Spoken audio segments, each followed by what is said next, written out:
Assalamualaikum warahmatullahi wabarakatuh. Perkenalkan, nama saya Nuarista Fitri Rindi Kustanti, kelas Pendidikan Ekonomi 2018A, nomor NPM 1102180028. Di PPL kali ini, saya akan menjelaskan tentang perdagangan internasional. Ada penjelasannya. Mengapa manusia melakukan kegiatan ekonomi antar negara? Pastinya lebih tahu, bukan? Saya jelaskan untuk penjelasan berikut ini. Manusia melakukan perdagangan internasional karena adanya kelebihan dan kekurangan produksi barang dan jasa di dalam negeri. Artinya, untuk memenuhi kebutuhan penduduk, suatu negara mempunyai produksi barang dan jasa. A. Perdagangan internasional. 1. Pengertian perdagangan internasional. Perdagangan internasional adalah suatu kegiatan pertukaran barang dan jasa antara suatu negara yang lain yang saling menguntungkan kedua belah pihak. Contohnya, negara yang mengadakan hubungan dagang seperti itu adalah di Prancis, Jepang, Cina, Amerika Serikat, dan Singapura. Perdagangan internasional digolongkan menjadi dua kegiatan ekonomi, baik yang dilakukan perorangan maupun badan usaha, antara lain: 1. Kegiatan penjual ke luar negeri disebut ekspor, yang pelakunya bisa dinamakan eksportir. 2. Kegiatan membeli atau mendatangkan barang dan luar negeri disebut impor, yang pelakunya bisa dinamakan importir. Kedua, adapun manfaat perdagangan internasional, yaitu manfaatnya perdagangan internasional adalah: 1. Mendapatkan devisa negara. 2. Memperbanyak jenis barang. Ketiga, memperluas kesempatan kerja. Keempat, memperluas pasar hasil produksi. 5. Meningkatkan teknologi.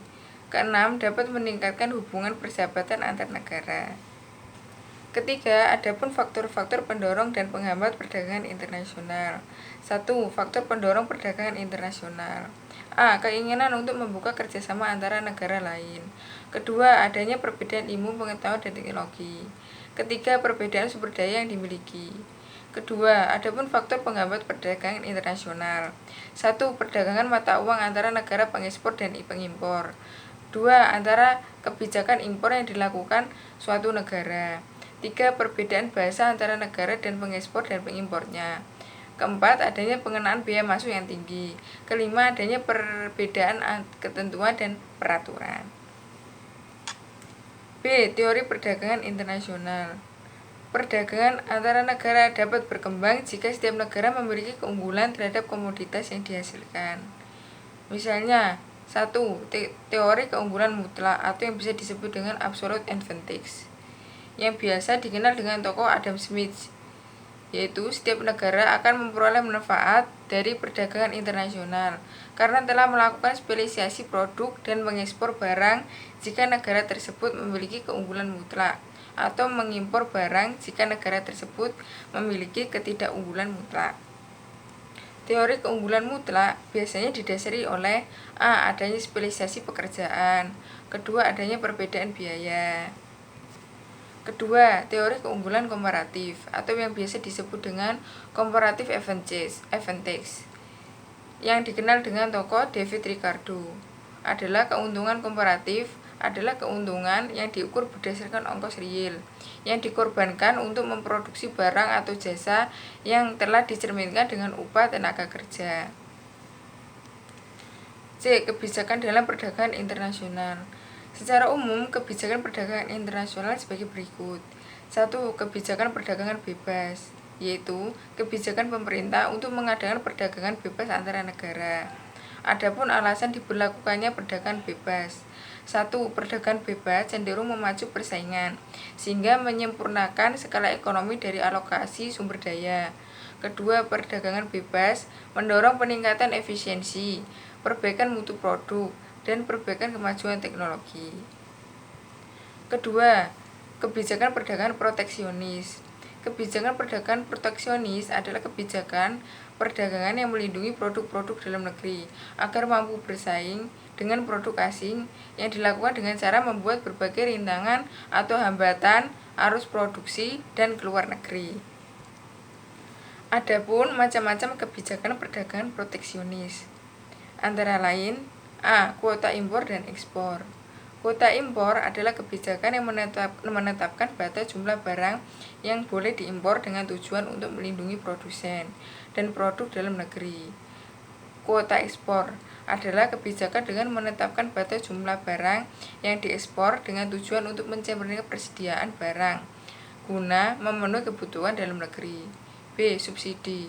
Subsidi adalah kebijakan dengan cara memberikan tunjangan kepada perusahaan-perusahaan yang memproduksi barang untuk keperluan ekspor, sehingga harga barang tersebut bisa bersaing lebih mudah.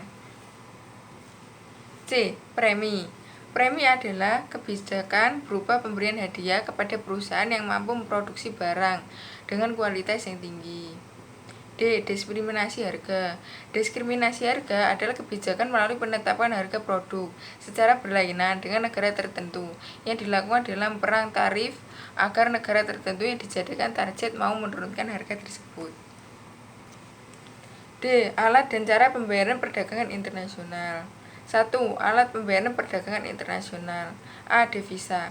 Devisa adalah semua barang yang dapat digunakan sebagai alat pembayaran luar negeri dan dapat diterima di dunia internasional. Tujuannya adalah untuk membiayai impor, menyeimbangkan neraca pembayaran, dan untuk melaksanakan pembangunan.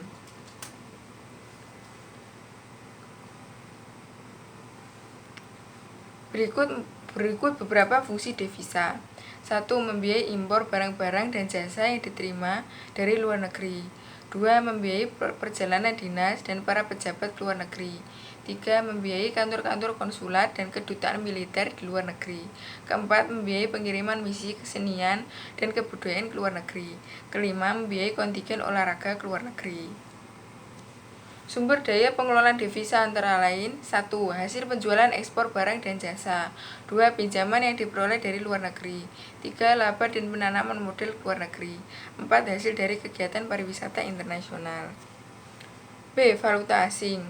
Valuta asing adalah salah satu bentuk devisa alat pembayaran internasional yang paling banyak digunakan dalam menyelesaikan transaksi ekonomi internasional. Berikut ada fungsi valuta asing, yaitu 1. Memperlancar penukaran valuta asing. 2. Memperlancar terjadinya kegiatan ekspor dan impor transaksi antara negara. 3. Memperlancar pemindahan dana dari suatu negara ke negara lainnya. Di lain sisi tersebut, ada pun juga kurs valuta asing, adalah suatu nilai yang menunjukkan jumlah mata uang dalam negeri yang diperlukan untuk mendapatkan satu unit mata uang asing. Berikut juga ada faktor-faktornya yang mempengaruhi kurs valuta asing berikut ini. 1. Perubahan cita rasa masyarakat. 2. Perubahan tentang barang ekspor dan impor. 3.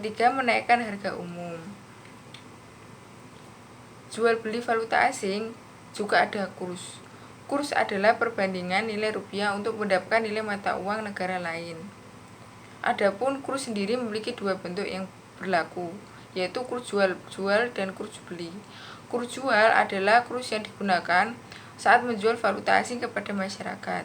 Yang kedua, kurs beli adalah kurs yang digunakan saat membeli valuta asing dari masyarakat. Adapun sistem tukar rupiah terhadap valuta asing yang pernah berlaku di Indonesia. 1. Sistem kurs. Sistem kurs adalah penetapan nilai suatu mata uang asing terhadap mata uang suatu negara berdasarkan kemampuan mata uang tersebut jika ditukarkan di pasar uang internasional. Adapun macam-macam sistem kurs. 1. Sistem kurs tetap adalah penggunaan emas sebagai standar nilai mata uang suatu negara bila akan ditukarkan dengan negara lain. 2. Sistem kurs bebas adalah nilai kurs yang ditentukan oleh kekuatan pasar atas dasar permintaan dan penawaran terhadap mata uang asing tersebut. 2. Sistem standar emas. Pada sistem standar emas ada 3 macam kurs, yaitu 1. Mean parity adalah perbandingan nilai mata uang suatu negara dengan negara lain, ditetapkan berdasarkan kemampuan nilai mata uang asing masing-masing jika ditukarkan dengan emas. 2. Gold export point adalah kurs valuta asing tertinggi yang terjadi di dalam sistem standar emas. 3. Gold import point adalah kurs valuta asing terendah yang terjadi di dalam sistem standar emas. Adapun juga untuk menjaga kestabilan nilai tukar rupiah pada valuta asing sebagai berikut. 1. Menerapkan kebijakan moneter melalui operasional pasar terbuka. 2. Melakukan sterilisasi dengan memasuk valuta asing ke pasar. 3. Mengawasi secara langsung pada bank pelaku terbesar. 2. Cara pembayaran perdagangan internasional. Selain itu, adanya perbedaan nilai mata uang dan jarak antara negara mendorong pihak-pihak yang terlibat menemukan cara untuk mempermudah proses pembayaran sebagai berikut, yaitu A. Pembayaran secara tunai. Pembayaran secara tunai dilakukan importir apabila pembayaran bersamaan dengan kabar pesanannya bahwa barang telah dikirim secara eksportir. Neraca pembayaran. 1. Pengertian neraca pembayaran. Neraca pembayaran internasional adalah catatan yang tersusun secara sistematis mengenai seluruh transaksi ekonomi internasional yang dilakukan penduduk suatu negara dengan penduduk negara lain dalam jangka waktu tertentu. Misalnya biasanya 1 tahun. Transaksi ekonomi internasional yang dicatat dalam neraca pembayaran internasional dapat digolongkan menjadi 2, yaitu transaksi debit dan kredit. 1. Transaksi debit adalah transaksi yang menimbulkan kewajiban bagi penduduk suatu negara untuk melakukan pembayaran kepada penduduk negara lain. Kedua, transaksi kredit. Transaksi kredit adalah yang menimbulkan hak bagi penduduk suatu negara untuk menerima pembayaran yang akan dilunasi dalam jangka waktu tertentu. Kedua, fungsi neraca pembayaran. Fungsi neraca pembayaran internasional meliputi sebagai berikut. A. Untuk menunjukkan struktur dan komposisi transaksi ekonomi, serta posisi keuangan internasional suatu negara. Kedua, sebagai salah satu indikator bagi lembaga-lembaga keuangan internasional. 3. Sebagai salah satu indikator ekonomi suatu negara ekonomi makro seperti laju pertumbuhan ekonomi, tingkat pendapatan per kapita, tingkat inflasi, tingkat suku bunga, dan nilai tukar mata kuliah domestik terhadap mata uang asing. Ketiga, adapun jenis neraca pembayaran. Berikut jenis neraca pembayaran. A. Neraca pembayaran seimbang. Neraca pembayaran seimbang adalah neraca pembayaran dengan jumlah transaksi yang memerlukan pembayaran ke luar negeri, sama dengan jumlah transaksi yang mendatangkan penerimaan dari luar negeri. B. Neraca pembayaran defisit. Neraca pembayaran defisit adalah neraca pembayaran dengan jumlah transaksi yang memerlukan pembayaran ke luar negeri lebih besar dibandingkan dengan transaksi yang mendatangkan penerimaan dari luar negeri. C. Neraca pembayaran surplus. Neraca pembayaran surplus adalah neraca pembayaran dengan jumlah transaksi yang memerlukan pembayaran ke luar negeri lebih kecil dibandingkan dengan jumlah transaksi yang mendatangkan penerimaan dari luar negeri. Sekian dan terima kasih penjelasan dari saya. Mungkin bila ada kurang atau lebihnya dari saya mohon maaf yang sebesar-besarnya. Wassalamualaikum warahmatullahi wabarakatuh.